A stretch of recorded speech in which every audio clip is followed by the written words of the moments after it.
Good morning, Alan. Hello, everyone else. I'm Terry, and welcome to TARDIS Spider. How is the Sontaran warrior Lynx just like John Pertwee's third Doctor? Watch today's video and I'll explain. And if you like today's video, please like and subscribe. And now, the Time Warrior. I am now 1 year cancer free.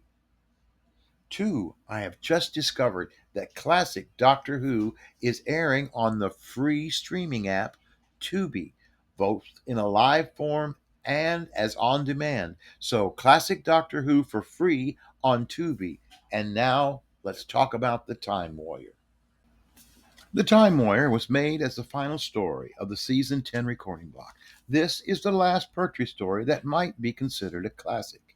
It is also a passing of the torch. This is Robert Holmes' last story before becoming script editor. Sarah Jane Smith will debut, the iconic companion of the Holmes Hinchcliffe Renaissance. So there is a lot to love here. The Time Warrior is broadcast as the first story of season 11, and The Time Warrior is the best the year will offer. As always, a major highlight here is that Holmes is a wizard at creating epic stories out of low rent characters. Here we get Iron Gron. Iron Gron is a pathetic loser of a warlord, complaining about bad food and wine. He talks a big game about how he is going to do some conquest to loot new treasures and supplies. But it is clear he is a pathetic loser who is all talk. An essential Robert Holmes move: make a villain not out of a powerful figure, but out of a pathetic slob who will easily come under the control of a powerful alien warrior. Wait, have I not mentioned a powerful alien warrior? This story has another important introduction: Lynx, the Sontaran warrior. Please note, this is the introduction of Lynx, not the Sontaran race. That is important. Back to the building of Iron Gron. Iron Gron is scary not because he is powerful, but because he wants to be powerful, yet is under someone else's control. Doing so gives us a villain more nasty than any we have seen in a long time. In Lynx, Holmes creates a character from an unknown and still unseen alien race, but Lynx is specifically designed to be the opposite of our Doctor. Lynx is meant to be the only Sontaran we meet, someone who presents us with an image of a powerful warlike species. Lynx is built like no one we have met before, even as he sneeringly talks of the Time Lords as if they are a lesser race. Please note, on December 22nd, 1973, the Time Warrior is broadcast, and this is the first time that the planet Gallifrey is named. Lynx is more properly an evil version of the Doctor. I'm waiting for you to catch your breath. 1. Lynx is an alien stranded on Earth. The Doctor. 2. Lynx has knowledge of science, time, and space far beyond humankind. And the Doctor. 3. Lynx is serving as a scientific advisor to a military figure. And the Doctor. But most importantly, both are concerned with getting off of this planet. The difference: the Doctor embraces the glam approach, Lynx the militaristic approach completely, giving us typical Holmesian satire. In the series' history, the Time Lords appear to be guardians of the historical progress.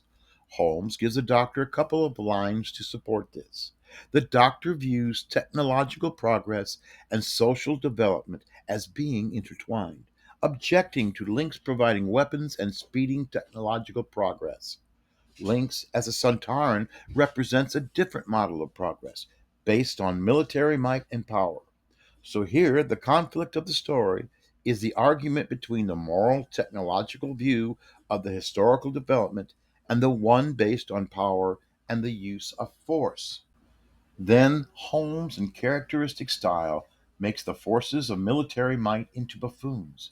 This in no way takes away from the fact that both are menacing villains. We already have talked about Iron Gron's incompetence, but it is worth noting that Lynx promises an endless supply of wonderful weapons only to fail in delivery, or when he does, it is with rifles the men cannot aim, and a robot that is useless and silly. But the most memorable thing about Lynx is the unveiling at the end of the first episode. He will lift his helmet to reveal a potato head that is a perfect match to the helmet. With all of this, we still get the introduction of Sarah Jane Smith, who many, myself included, would believe is the number one companion, with Sarah and Four being maybe the best doctor companion duo ever. But Sarah's introduction is not all that smooth, because as wonderful as Sarah Jane will become, and as amazing as Elizabeth Sladen is, Robert Holmes is truly awful to her in this story. The show had a much different take on what feminism was at the time. Doctor Who, at this time, has a feminism problem because it lacked respect. Behind the curve on feminism, under Letts and Dix, it is treated with condescension. This story contrives to have the Doctor be a sexist to Sarah just so she can complain. Behind the curve on feminism under Letts and Dix, it is treated with a condescending attitude. Now, this story contrives to have the Doctor be a sexist to Sarah just so she can complain about it. In other words, the show's reaction to feminism is to make the major characters more sexist because Letts and Dix thought that feminists were trendy and had to have one. Thankfully, time would change this approach to Sarah Jane. She would prove that being a strong, capable woman is not a joke, but a part of the world that is today.